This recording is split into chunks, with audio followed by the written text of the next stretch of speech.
Friends, I welcome you to my channel. Before listening to this story, I will ask you to like and subscribe. It is not difficult for you, but it is pleasant for me. And we're starting. I sat there thinking about the events of the last few weeks, and no matter how hard I tried, I couldn't identify anything specific on my own that would give me reason to think that she was cheating on me. The feeling that filled my being arose as a result of the addition of many little things that made me feel awkward more than anything else in the world. There was something going on, but I couldn't figure out what it was. I was quite sure that something was afoot, but I had no proof. I had no idea who, what, or where it was happening if that was really the case. I even began to doubt my own sanity. Am I attaching too much importance to what is happening? Am I overreacting? Imagining all sorts of scenarios in which she cheated, but with whom?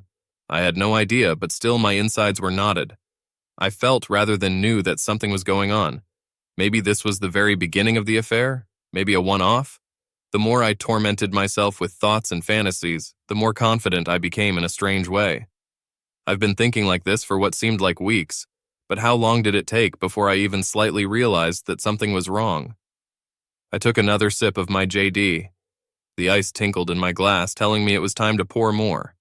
I caught the bartender's eye and he nodded. He slid along the counter and replaced my glass with another double JD with ice. He smiled slightly at me as if reading my mind.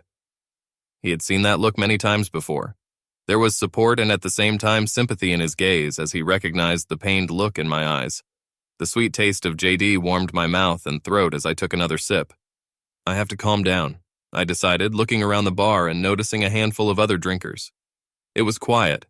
The low hum of chatter just filled the room with unintelligible words and added background to my personal growing sense of unhappiness. There was no joy here. The faces of the customers who filled the bar were expressionless. No one stood out. Everyone was plain and average in every way. The only woman in the establishment, who looked to be in her 40s, slightly overdressed for this time of day and place, looking perhaps a little desperate, was treated to drinks by an older guy. He looked like he was hoping for luck, and looking at her, he didn't have to try so hard.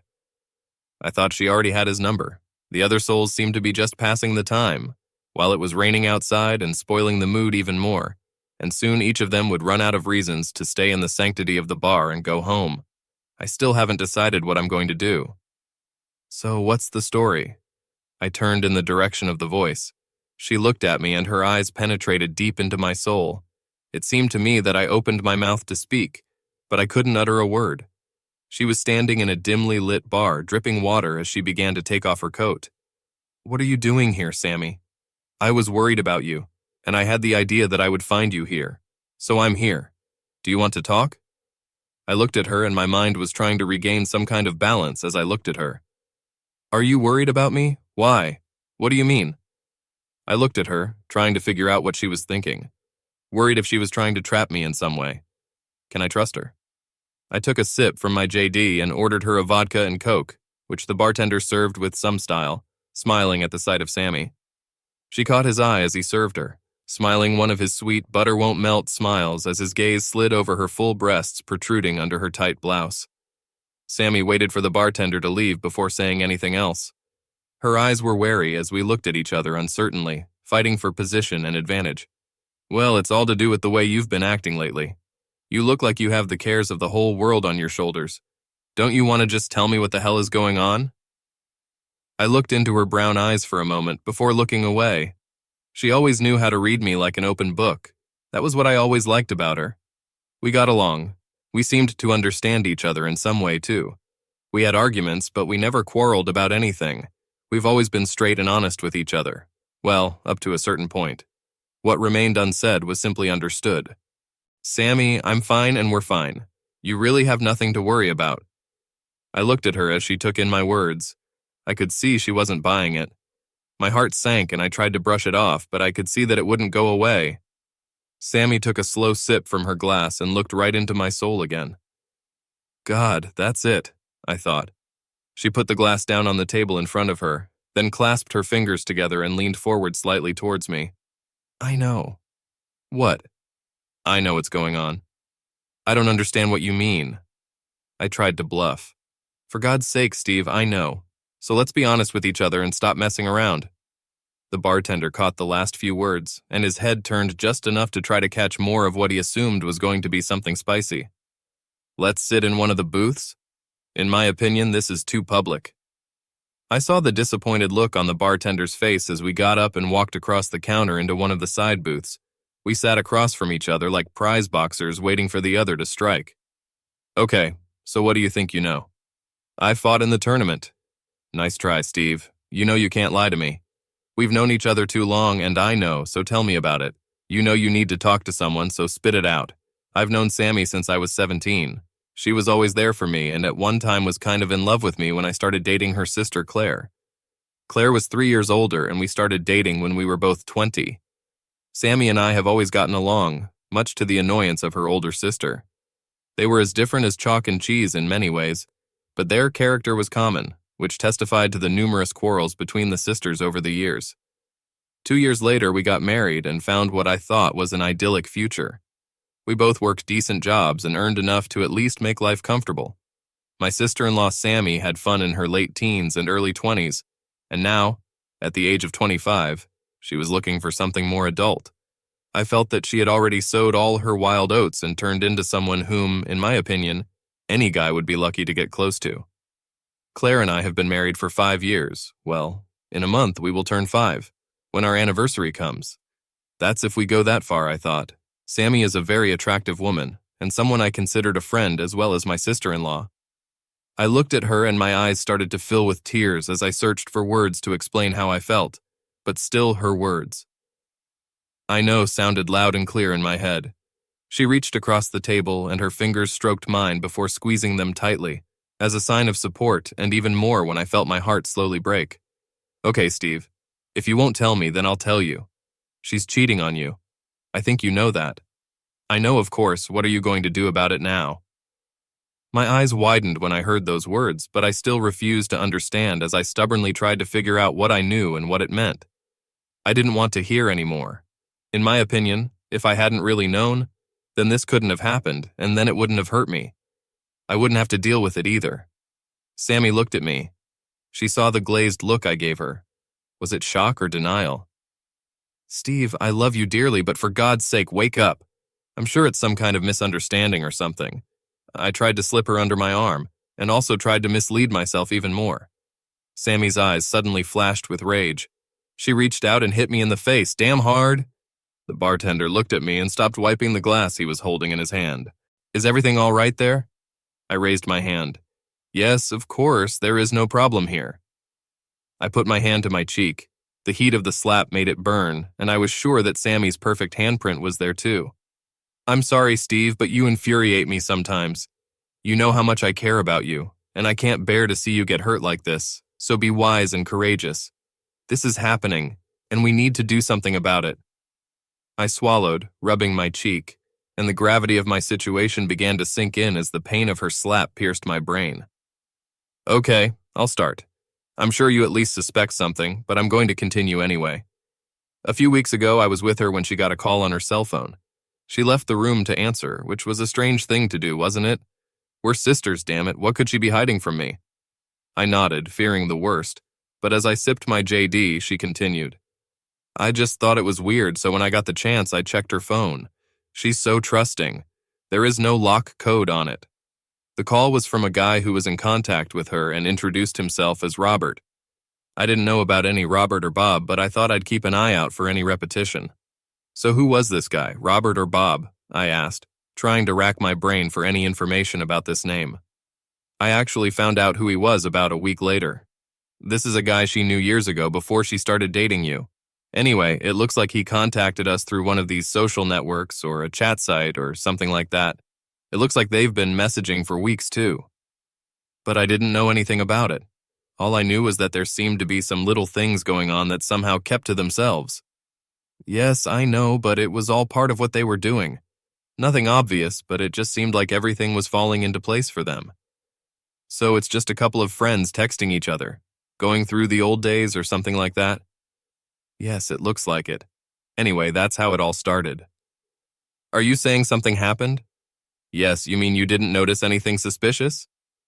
Only that it seemed as if circumstances conspired to separate us, And of course, the obvious lack of opportunity to have fun. Sammy looked at me with an expression of disbelief on her face, as if I was stupid. What? I stared back at her. Steve, I love you dearly, but damn it, get your head out of your ass. Reality penetrated deeper into my drugged brain as her words became more real by the minute. Damn, I thought it was serious. I took another sip and braced myself. How far do you think this has gone? Or do you know? Sammy looked at me. Her eyes flashed and looked away for a split second. That was all the answer I needed. When? How? Where? I asked quickly. My mind was now playing catch-up as I felt the rage begin to boil inside me. The race between logic, common sense, and pure animal rage has begun. I know she's met with him at least 3 times in the last 2 weeks. At first I wasn't sure, and only 2 days ago I found out for sure that it was progressing. I had lunch with one of my friends who works with Claire, and she let something slip. I didn't show it at the time, and she hid it well, so I ignored it. It turns out that she met him twice for lunch and at least once for dinner one evening last week. Is that consistent with what you've noticed? I looked at her, taking in her words. There were a couple of times recently when I called her office to make an appointment during lunch and she wasn't there or she just left. Was that when she met him? Then, last week she had a seminar that she just had to attend. It was announced late and scheduled for after work. That evening she returned home late, after 12 o'clock. Remembering the past, she came and said that it had dragged on, and the team went for a drink to the hotel bar to relax before leaving. I also remember that there was no lovemaking that night, and she also took a shower before going to bed. My mind was racing. My brain was confused when I perceived these hurtful facts, each of which increased the agony and turned the knife that was firmly embedded in my heart. To hell with it all, I suddenly spat. Sammy looked at me, and now there was concern in her eyes. Steve, what are you going to do? Don't do stupid things that don't get you into trouble with the law. I looked at her and I could tell by the expression on her face that she had noticed the change. My face seemed to be made of stone and my heart was now a block of granite. My body was preparing for what was going to happen and she could see it. To hell with it all. I will not put up with this in any way. It's going to stop. I'll stop it. There is no place in my life for a cheating fool. She'll pay. He will pay too. My eyes glazed over as rage boiled inside. My muscles tensed and my fists clenched. I've never been a violent guy. I had my share of confrontations when I was younger, but I never looked for trouble. It's just that sometimes you need to step forward and face the truth, which I did then. I'm just a little out of practice, that's all, but it had to be fixed, and quickly. Steve, whatever you're up to, take a step back. Think about it and take your time without a plan. Otherwise, everything will go to hell. You need to think and prepare. Otherwise, you'll end up getting burned. Her words soaked into my rage. They seeped into the rational part of my brain and made sense. In a strange way, it helped me calm down a little and realize that what I suspected was really true. So at least I wasn't going crazy. Do you think she's there now? I looked at Sammy. I saw that her eyes were filled with tears, and a tear began its lonely path down her pretty face. Yes, I know she's with him now. That's why I came looking for you. I felt my rage boil up again and slammed my fist on the table. Several people in the bar turned around and looked. I raised my hand to the bartender and he gave me that half smile again. How the hell did he know? Do you know where exactly? I asked more hopefully than anything else. No, I have no idea, but tomorrow I will see my friend again and find out what I can. I know he's married and has a couple of kids, although I'm not sure where he lives yet. But I will do everything in my power to find out if it helps. I reached for her hand, holding it tightly, and brushed a tear from her cheek. Thank you, Sammy. I know it's hard for you, but I really appreciate it. I really do. What are you going to do? She looked at me worriedly. I know I can't do what I want, at least not yet, but I'm going to stop it. When I do, it will be final, and there will be no retribution, no remorse, but they will both pay. In the meantime, I will keep what belongs to me. I'll get the evidence I need for what I decide to do next. Sammy looked at me worriedly as I finished my JD. I caught the bartender's eye and he poured another one for each of us. When he came over, I saw that Sammy wanted to say something. I raised my hand to stop her until the drinks were served. I handed him a bill. Keep the change. He nodded and left. So how long will it be before you come face to face with her? I have a lot to think about. I'll make a couple of calls tomorrow while I do what I need to do with my assets. She won't get a penny from me if I can catch her. Not a single penny. You know it's going to be hard for you to be around her, don't you? Yes, I understand that, but anyway, in a sense, it's been like this for the last few weeks. I guess if she hasn't noticed it now, she won't see any changes. Sammy gulped down her drink and stood up. I have to go, Steve. Can we talk again tomorrow? I'll find out everything I can for you. She put on her coat again. I got up and helped her, feeling her clinging to me. Heck, she looked so much like her sister. She looked up at me and I saw tears in her eyes when I kissed her on the cheek. Go home. I'll be fine. I'll call you tomorrow. She smiled and turned away, and I watched her walk out the door into the dark and damp evening. I took a deep breath and sat down, wondering what to do now. One thing was for sure. They will pay, and it will be fast, ruthless, and relentless. I don't remember much after that. Somehow I woke up in my own bed with a mouth like the bottom of a parrot cage. My head was still spinning when I picked her up from the bed. Turning over, I noticed that I was alone, and Claire was nowhere to be seen. My senses were slowly awakening when I heard a noise downstairs. Swinging my legs off the bed, I tried to get up. Oh my God. What did I do to myself last night? I thought. I staggered to the bathroom and began to recover from the effects of my JD cloud. I went downstairs in a fog of pain, and my joints hurt. Everything seemed to hurt. When I looked into the kitchen, I saw her. Hello, my love. What did you do last night to get into this state? Wouldn't you like to know? I had a drink with an old friend, that's all. Got carried away. I sat down, poured myself some orange juice, swallowed it, and went to get another one. Oh, really? Who was it? Is there anyone I know? My mind turned on. No, I don't think so. It was Bob. I knew him a long time ago. I haven't seen him for many years, and he came to town for a couple of days on business. Bob? Something flashed across her face as she turned around. Yes, I'm sure you probably remember me mentioning it. We went to college together, played football for a couple of years. Tall guy, dark-haired. He was asking about you anyway. Claire looked puzzled. I'm sorry, I don't remember any beans, but anyway, the main thing is that you have fun. Strike the first blow. She was sitting across from me at the table. I looked at her, remembering my conversation with Sammy yesterday. So, honey, what did you do last night? Was there anything exciting? What time did you arrive? She looked me in the eye when she lied to me. Oh, it's really nothing special. I finished my work, and then the two of us went out for a snack and a drink. I was home by 9:30. I started to worry about you, but then I remembered that you had a late appointment. I knew she wasn't home by then, because I was still at home at 10 p.m. That's when I got enough and went to the bar. The second blow. I have some things I need to do this morning, so I'm going to take a shower and hit the road. I might be late tonight, so don't wait. Bob said he'd be in touch. We still have some catching up to do. You'll have to invite him over if he stays here for a few days. It's nice to meet old friends. I'm sure I'll do it. Will you remember him fondly? She looked at me blankly. Her face tried not to react in any way and did not give itself away in any way, but she felt something. I saw it. Maybe it will come back to me later, my love, but now get moving, otherwise you'll be late. Do you want me to drive? You really had a few drinks last night. No, it's all right. I still need to get a taxi and pick up my car, as I remember leaving it at the bar, so thanks anyway. I went to get dressed after drinking more orange juice and a couple of painkillers. I left the house 30 minutes later when Claire was getting ready. I had a busy day ahead of me. One thing I was sure of, it wouldn't last long. I gritted my teeth when I thought of Claire with that Bob character. My fists clenched. He was going to pay, and I was going to crush the bastard. The work was chaotic. I had call after call to sort out the problems on the line. My secretary hosted some, but there were meetings I needed to attend, so I couldn't shy away from any of them. By mid-morning, the initial fuss had subsided, and I had some almost free time to sort out my personal problems. I closed the door of my office and started checking my financial records. Within 15 minutes, I tightened the purse strings and put some cash out of reach. I also made an appointment with a lawyer to discuss a possible divorce. I still had a few days left before that, so I thought it would give me time to get more information.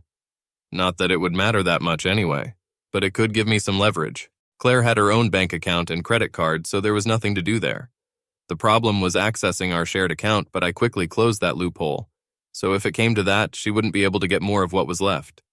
My own account was secured and had only a small balance on it. The rest was withdrawn and safe. We didn't have any children, so in fact it would have been a direct breakup if it had come to that. I decided to myself that we would be able to overcome this only if Claire, so to speak, confessed her sins, and asked for forgiveness. Show any restraint, and everything will be over between us. The thought made me sad. I sat silently at my desk, thinking about what had happened and the actions I had taken today. Did I need more information about Bob's character and the evidence? Or would the fact that I knew about it be enough to really fuck them both? The phone rang, interrupting my thoughts. Yes, it's me, Sammy. How are you, Steve? Oh, I'm busy with things, thoughts, plans, all this and much more. I mostly don't understand why, but I started moving forward. I learned more about this guy from my friend. His name is Bob Stones, and he's married. I also have his address and where he works. I managed to get this without reporting what was happening. My friend knows Claire and recently saw her with him. From what she says, they're getting really hot with each other. No matter how hard they try to hide it, the signs are there, she says. Did she see them together? I asked. Yes, they were at the Ramada the other night after the seminar. They stayed after everyone else left. She said they were comfortable with each other. Well, at least this is the beginning. I'm sure there are security cameras there if needed. Anyway, give me his details. I need to figure this out. It's eating at me from the inside, and I don't know how long I can hold back. Sammy handed over her details, and a few minutes later I found his social media page and got his picture. It was then that I thought I remembered his face. It was familiar, but where and when had I seen this face before? I looked at my watch. It was almost lunchtime, and I decided to call Claire to maybe meet up or just stir up some porridge. My heart turned cold when I called. The knot in my stomach seemed about to burst when I heard her answer. Hi, honey, she cooed when she got my number. Hi, baby. What are you doing for lunch? I thought we could meet if you're free. Oh, I'm sorry, dear. I have an appointment in 30 minutes, which will last until the end of the day. I was going to grab a quick bite at the deli next door. It's all right. What is this meeting about? Anything exciting? The same old routine with a new client, that's all. I think it's Mr. Stones. Her words pierced me like a knife.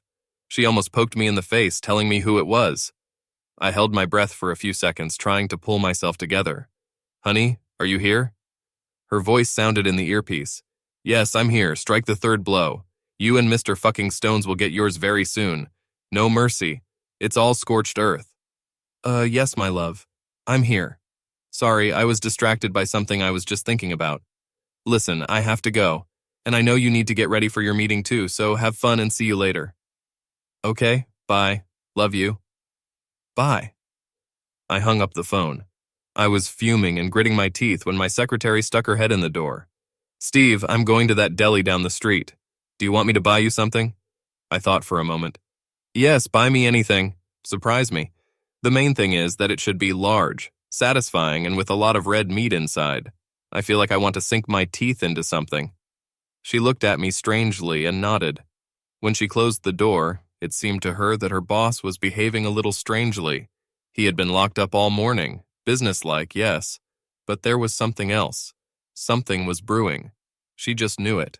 Sammy called her sister's office and, entering the lobby, saw her sister get off the elevator and walk to the front door next to a tall, dark-haired man. He looked to be about 30, which is a couple of years older. She recognized him after she saw his picture on the internet. Bob Stones. She stood in front of her sister, who jumped in surprise when she saw her. Sammy, what are you doing here? Sammy looked at her sister, seeing her discomfort that her obvious plans had been disrupted. I just thought I'd stop by to see my sister and maybe have lunch. She smiled innocently. Well, Mr. Stones and I are having a business lunch, so maybe another time? He held out his hand to her. Bob Stones, nice to meet you. I'm glad to meet you, Mr. Stones. Have you known Claire for a long time? He looked a little confused by her question. Claire started to pull her away. Listen, Sammy, we have to go. We have a meeting. I'll see you soon. Sammy smiled as she watched the couple walk out the door and get into a waiting taxi. She noticed that her sister looked back at her as it drove away. I was sitting in my office, chewing a huge piece of pie. It was stuffed with red meat, and I smiled to myself as I slowly bit into it, savoring it and thinking about my next steps. Sammy confirmed that Claire had left her office, so I called her secretary and found out that she would be out all day. Well, isn't that damn great? As for my finances, everything was settled. I had a locksmith on speed dial, and I had arranged in advance what was required. My lawyer was on edge and ready to act as soon as I provided him with the rest of the information he requested. Okay, tonight was supposed to be the first stage. I was going to really mess with these two for a while before pulling the trigger. My old man always told me, don't let them know you're following them. Just choose route number 1. Be straightforward and destroy the bastards to hell. A man who has few, if not more, direct words. Maybe it was something I'd forgotten about recently, but it was getting damn close. It was on the way. I was at home that evening. When Claire walked through the door, she looked beautiful. Nothing unusual. She smelled fine too, until I went over to kiss her. It was the unmistakable scent of men's cologne, faint but still palpable. She noticed that I was looking at her.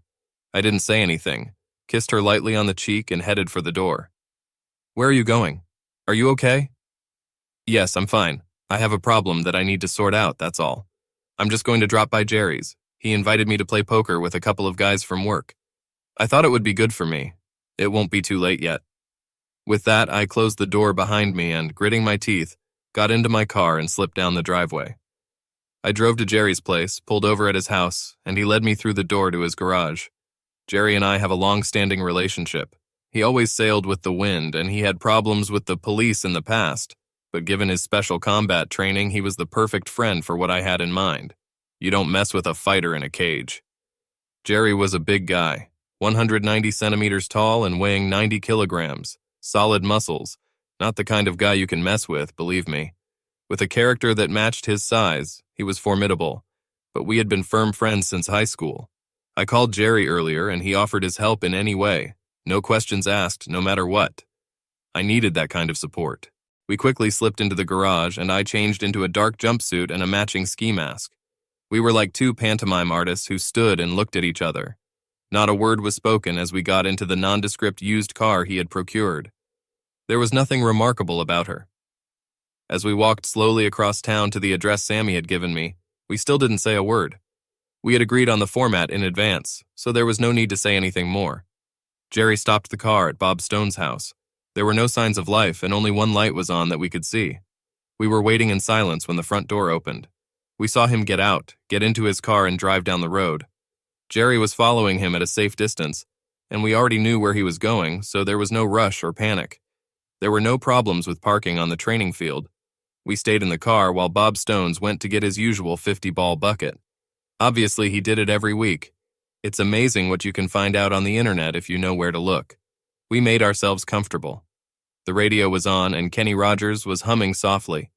Jerry looked at me as the words poured out of the radio. He reached out and turned it off. We sat watching and waiting. The tension inside me was almost unbearable. It was hard to stay still, not go out and beat around the bush, but it was risky.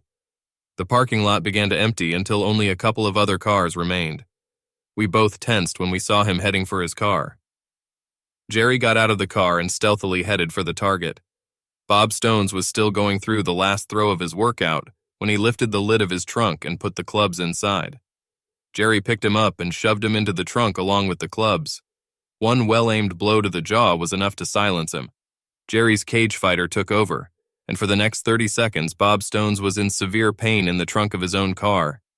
Satisfied that he had used the human punching bag enough, Jerry turned his attention to Mr. Stone's groin, and soon a few punches from Jerry's fist made him squeal before he lost consciousness. He slammed the lid shut and quickly returned to the car, where I quietly, without fuss, drove us out of the parking lot. Everything went very well, Jerry mused, taking off his gloves and mask. Thanks, Jerry, I really appreciate it. Don't worry, buddy. Anytime. I still owe you, and I will never be able to repay you for what you have done for me. Well, that's what friends are for. At least your hands weren't broken, and there were no security cameras in the parking lot, so the job was a success, as they say. Let's go back and start this card game. The others will be there by now. We drove back and played poker for the next 4 hours, just like that, without high stakes. We were buddies, and buddies don't steal from each other. The atmosphere was good. All the guys knew what was going on and supported me all the way. That alone made me feel good about what I knew I was going to do with Claire very soon, too. But first I was going to mess with her head. I stumbled through the door just after 1 in the morning. I exaggerated the amount I drank, and Jerry asked one of the guys to deliver my car. Claire was awake and waiting. I thought it was time for an Oscar-winning performance. Honey, why aren't you asleep? I told you I'd be a little late. Are you okay? She looked at me intently. Jerry and the guys just dropped me off in my car. afraid I'd hit JD a little hard again. I threw my jacket on the clothes rack and missed with a bang. I flopped down on the couch and looked at her. Claire sat with her arms crossed over her chest, an expression of disgust on her face. I stared at her with bulging eyes, and my expression was blank. What? She was just snorting. She was bursting with the desire to say something. Come on, spit it out. What's going on, Steve? Is there someone else or something else? You've been acting really weird lately. I laughed. I could feel the anger boiling in me, but I swallowed it back down. All in good time, Steve. Take a cold pill. I'm fine, my petal. I've been having a hard time lately, that's all. It will all be over soon. Claire looked at me. My words were running through her head. I saw it. She wasn't sure, but there was definitely something. We went up to bed. I pretended to pass out and apparently fell asleep almost immediately. It made her angry and she was ready for anything, but I didn't play. The next morning, Claire got up first and made coffee, and I clattered down the stairs, acting disgusting like I had a hangover. I flew into the kitchen. Good morning, my love. How are you? Oh my God, I have a head on my shoulders again. Is there anything I can take for it? She threw some headache medicine at me while I was sipping my coffee. She seemed calm. I saw her phone on the kitchen table and wondered if anyone had called her. Claire saw me looking at her phone and I could tell she wanted to reach for it, but that would have seemed strange. I poured some more orange juice and, casually picking up the phone, saw a look of panic flash across her face. So she got the message somehow. I just took a quick look at it before pushing it towards her. It needs recharging, my love. I don't want any messages to get through due to a low battery. I left the kitchen and went to get dressed. Claire was watching over me like she knew something was going on, and Bob didn't text her this morning like he's been doing for the last couple of weeks. He couldn't have known, could he? She dismissed the thought. It couldn't be that she was so careless, and it only lasted a few weeks. It was several lunches, dinner too, 3 times, and of course the hotel, which was also 3 times. In fact, she thought there was nothing special about it, just harmless fun, and Steve would never have found out. He wasn't going to leave without her, was he? It suddenly made her think. When was the last time she made love to her husband? Oh my God, she couldn't remember. Maybe that's how it was. She needed to do something about it, and quickly.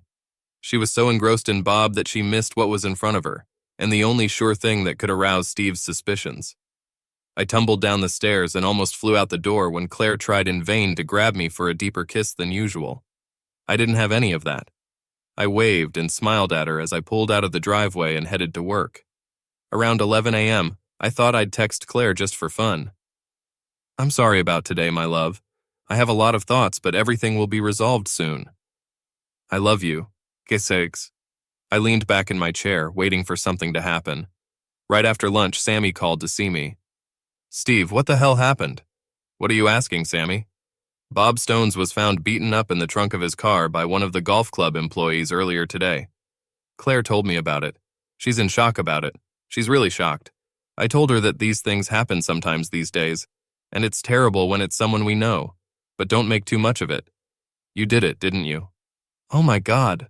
Was he badly hurt? Anyway, I can't say that it's too expensive for me, but no, I didn't touch it. Well, he's just a little beaten up. I've heard a few cuts and bruises, but nothing seems to be broken. Did you ask how she found out? Yes, she said that she had an appointment with him for today, and his company called saying that he was in the hospital. His wife called them. It's very cute, also plausible, but cute. Maybe it won't be so easy for all of them next time. What do you mean, Steve? Accidents happen in the strangest places. That night when I returned home, Claire was not at home.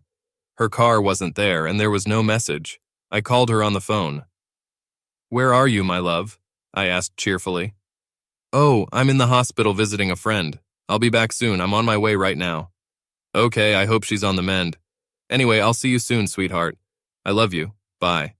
I turned off the phone before she could answer. 30 minutes later, she returned home. Her face looked gray and haggard. How's your friend doing? I hope it's not too serious and she'll be out of there soon. Claire looked at me as if she wanted to say something but changed her mind. Oh yes, there's nothing too dramatic about it. She just fell and got some nasty bruises. He'll be home in a few days. That's good. Coffee? Yes, thank you. Claire looked at me as she sipped her coffee. One of the representatives of my company was attacked the other night. She left the statement in limbo, waiting for a reaction. Oh my God, really? What happened? He was beaten and left overnight in his car. Oh my God, this is terrible. I hope the police catch whoever did this. Is he all right? Yes, fortunately, Bob wasn't hurt too much. It just seems like they wanted to beat him up for no reason. Nothing was stolen. Strike 4. This is the Bob you said you didn't know about. She saw me looking at her and realized that she had made a mistake. She hid it, but she knew it was too late. Now she also knew that I knew too. She hurriedly headed for the exit to change her clothes. I suspected that she might come to the phone at any second, but to whom? I decided that I needed to rethink my plan, as everything was going faster now. I needed to get things moving a little bit. I called out to Claire, who was coming up the stairs, and told her that I needed to go out for a while so she wouldn't worry, and that I wouldn't be long. I drove to Bob Stone's home address and knocked on the door. The door opened, and a petite, dark-haired woman stood in front of me. Mrs. Stones, you don't know me, but I have to tell you something quite delicate in nature. Can I come in for a minute? She looked at me nervously, but at the same time intrigued and wary. My name is Steve Ryland. My wife's name is Claire Ryland, and she has business with your husband. I stopped there when an expression appeared on her face, in which both realization and horror were read at the same time. She moved away from the door and led me inside into the living room. I take it this has something to do with both of them? I could already see the pain growing in her eyes. Yes, I'm afraid it is. They were having an affair, and I found out about it a few days ago. I'm sorry to have to tell you about this. I also know that he is currently in the hospital. She seemed to shrink inwardly, and her head sank onto her chest, and tears flowed easily for several seconds. I knew it. I knew he was at it again. She spat. I'm going to divorce Claire. She had enough chances to confess everything, and I can't stand her lies anymore. I'm not too sure how long this has been going on, but I'm satisfied that she betrayed me and that I can't forgive or forget. Does this have anything to do with the beating he was subjected to last night? I looked into her pleading eyes and quickly made a decision about my actions. I do not know about that. I didn't lay a finger on him. For me, it happened so fast that I'm still in shock myself. Whoever did this is fine with me. I'm sorry, but that's how I feel. Could he also be flirting with someone else's wife? Nothing surprises me. Well, he can keep his sorry ass on the other side of my front door. That's enough for me. That's why we came back here, because he was cheating. I left her still spitting fire after giving her the number of my locksmith and my lawyer too. Honey, oh my God, what a mess. I jumped into my car and headed to the hospital, which was only 10 minutes away. I got there faster. I walked through the lobby, almost smiling, as if a layer of stress was starting to come off me. I squeezed into the elevator and went up to the room on the 4th floor, where there was a certain Mr. Bob Stones. I checked the patient list and found him in a side room. Unnoticed, I slipped past the nurse's station, entered his room, and carefully closed the door behind me. When I entered, he looked at me questioningly. I walked over to his bed, looking at his bandaged face. One eye is closed, the other is bloodshot, and he's looking at me, trying to focus. Jerry did a really good job, I thought, looking at him. Do you look like you don't recognize me, Bob? Think a little, I'll give you some time. I smiled at him when he looked at me comically. I was sitting on the edge of his bed when he looked at me through the bandages on his face. I could only see one very black and swollen eye, and it looked like he had jaw problems too. It doesn't matter. I looked at the raised bedclothes holding the weight of his lower body. Oh my God, it looks disgusting. It hurts, doesn't it? When I took the emergency button from him, throwing it under the bed, I poked him in the ribs and he squealed like a little pig. So you've thought about who I might be, Bob? Do you want a hint? The same confused look on half of the face in bed. Let me think about it. Oh yes, it might help. How about you think about all the married women you've used and how many marriages you've ruined? Is this a good enough starting point? His eyes were looking at me, and I could tell that his head was full of work as he tried to put the pieces of the puzzle together. Another minute passed while I waited, wanting to enjoy his pain and confusion. Another clue, little Bobby? Try this. I'm married to a woman named Claire. Will anything work out? I saw the light bulb flash when he realized who I was. That's it. You got it, right? I smiled like a tiger before lunch. He nodded slowly. I'm glad that we've sorted this out now. I bet you're wondering why I'm here, aren't you? Yes, of course it is. Well, I've come to deliver a message from your wife. I paused and waited for him to understand. and then I made a guttural sound. It looked like his throat was damaged, so he couldn't speak very clearly at all, no matter. It's clear enough for you. Get off. Don't come back. The divorce will be sent by mail. Oh, and by the way, fuck you. I saw a tear start to flow from the only eye I could see. I started laughing.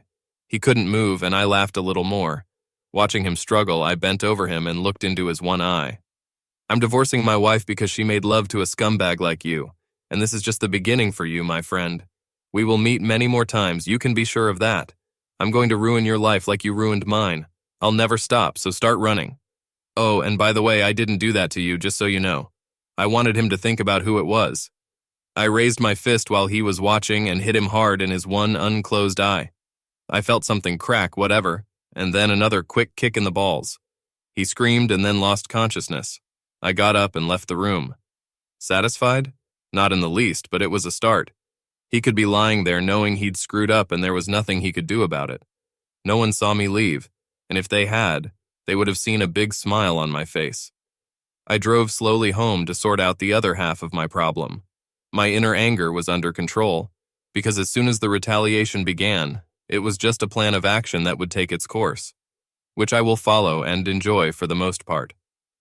I was sad at the end of my marriage, but as much as it hurt me at that moment, I know that there was never a way back after her betrayal.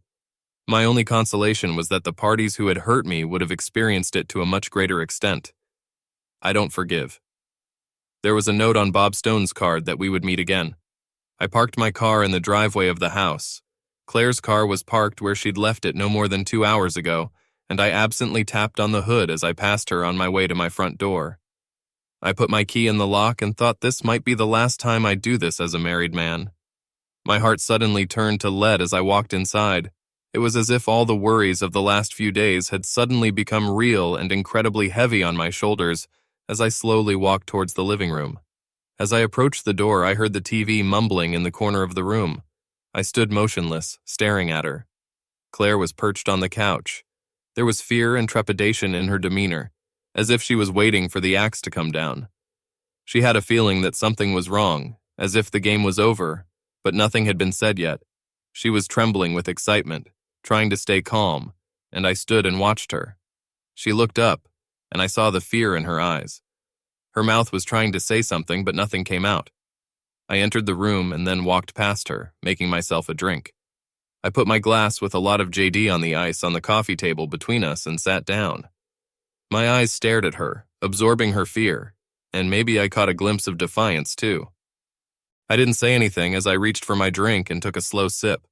The drink warmed the back of my throat as it slid down and my eyes drilled into it unblinkingly. She waited. Let this fool wait, I thought, taking another sip. Still silence. My face was expressionless as I watched the woman I loved so much look back at me. My heart was still filled with deep feelings for her, but now it was balanced by the pain she caused me for no good reason. Now she would start to feel my pain too. I stared at her, but she didn't see anything in my face that gave her any reason to be optimistic. So much has already been said between us without any words at all. Claire seemed to pull herself together and straightened up, as she obviously decided to show impudence. She had no idea what I knew, and she couldn't stand the accusing silence anymore. Where did you go? Her eyes betrayed her concern as I sat motionless and silent. Talk to me, damn it, she stammered. I took another slow sip of my JD. I really love JD after a stressful day, I thought, watching her get more and more stressed. What's wrong with you, Steve? She hissed, angry at my silent treatment of her. Okay, Claire, I'll tell you where I went if you tell me where you were too, okay? She looked at me uncertainly and warily as her mind began to work faster, like two prize fighters weighing each other, unsure who would make the first move, afraid of a counterattack. I told you, I was in the hospital, and I was visiting a friend. What does it all mean? She leaned back in her chair, crossing her arms over her chest, pleased with her first throw. I took another slow drag on my JD. Darling, I just knew you'd say that. Do you want to try again? She was watching my deadpan speech, and I saw a flicker of fear in her eyes. Now she was scared. I was with my friend, as I said. What's wrong with you? Again, she thought she'd brushed off the question and turned it back to me. Okay, Claire, enough of this nonsense. I'll tell you where I went, okay? It will be easier for you to understand what we are getting at. I was visiting a friend myself. I didn't know her for very long, but what I had to tell her was really very important. I haven't even met her before, but I can tell you that we're kind of friends now. I watched her face carefully. I could tell she was trying to control herself, but when she stuck out her chin, her defiant look gave her away. Did I have an instructive conversation with her about her husband, Bob Stones? Perhaps you've heard of him? I saw the curtain start to slide down. It looks like her husband had an accident and ended up in the hospital. Nothing serious, just some pretty nasty bruises, so he'll live. So that's good, isn't it? Claire's face flushed when she felt the net closing around her while I was playing with her. What did you want to talk to this Stones woman about? Claire asked, knowing the answer, but dreading to hear it from my mouth. It looks like her husband is a serial philanderer, a skirt chaser, a traitor, or whatever you call it. Anyway, I found out that he was cheating, and I felt that she had a right to know about it. Oh my God, she gasped as she felt something tighten around her throat like a noose. Are you okay, honey? Can I get you something to drink? Do you know anything about Bob Stones' business, my love? I sipped my drink while she tried to find the words. Her mouth wouldn't work and nothing came out. Let me help you here. I stared into her eyes, wanting her to see my innermost feelings now. I know. Her eyes widened and her hand went to her mouth as the realization hit her hard. I watched her face as she looked back at me. Shock, disbelief, all this and more when she looked for at least some support, but saw nothing on my face. I know about you and Bobby, kid. I've known this for a while. Not for long, but long enough. So if you have something to say, I suggest you do it now before you leave. I emptied my glass and got up to pour more. Are you sure you don't want a drink? I asked, much calmer than I actually felt, given the circumstances. She nodded. I poured us both a large portion and leaned back in the chair opposite her. Claire took a long sip and then looked at me. It didn't mean anything. You know it was easy. It didn't mean anything at all, did it? Are we forgetting the vows we both made? I felt my anger boil up when she mentioned the cliché of a traitor. But it was just making love, Steve. It just happened. Fuck off. It never just happens. Don't treat me like a fool. You and Bobby have already made me a cuckold for a few weeks or maybe months, but no more. Go to hell, both of you. It was only twice, and it wasn't that great either. Yes, the thought of it was exciting, but doing it wasn't fun at all, as I was constantly worried that you might find out. Well, I found out anyway, so I hope it was worth our marriage. Steve, I'm sorry, it's really a pity. It didn't mean anything and we can get through this. I'll make it up to you and do whatever you say. I heard myself laughing, also loud, manic, as she stared at me, and she was struck by the thought that had just flashed through her mind that this could be serious. It was a mistake. We can fix this. I'm sorry. Yes, of course. You're my love. I'm sorry you got caught. Would you have stopped if you hadn't been caught? I think not. All the old cliches come off the lips of a traitor so easily, just like all the lies you've been telling me and others since it started. It becomes second nature to you. The only person who will swallow your lies here is yourself. To be honest, you are not the woman I fell in love with and married. I don't recognize you right now. She looked at me as these words and the depth of my resentment began to penetrate her deceptive facade. Shit, it was serious. What can I do, Steve? Will I do anything? Nothing, we're done. While I was away, I called Sammy, by the way. She knows too. She'll be here in a few minutes to pick you up. But where will I go? Are you kicking me out? She looked at me when she went into shock. You can go wherever you like, you fucking cheater, even back to the hospital to see your boyfriend. I don't care as long as you fuck off. We're done. I finished my drink and slammed the glass down on the table to emphasize the end of the conversation. Claire was sitting there staring at me in a daze when there was a knock on the door. I got up, walked over and greeted Sammy. How did it go? What is it? She asked when we entered the living room and looked at her sister, who was now sobbing non-stop, and her shoulders were shaking. Just get that fool out of here, Sammy. I'm sorry for being blunt, but if she doesn't leave, I'm afraid of what I'll do to her. As much as I hate what she did, I still care about her. Please hurry up. Thank you for that, Sammy, and I'll get back to you soon. I poured myself another drink while Sammy bustled around packing Claire's things for the next few days. I listened to my wife sobbing, watching her sister pack her things and stuff them into a couple of suitcases. It took less than 10 minutes to get her out of my house. A longer battle would be to erase her from my life forever and erase the pain. Retribution will help in this. That was all I had to wait for now, as well as another hard JD. I was looking at the flames of the funeral pyre that I had built in the backyard. Everything that belonged to Claire was on fire now. There's no way I'd let that fool come back to my house. Fuck you! I finished the bottle and threw it into the fire. End.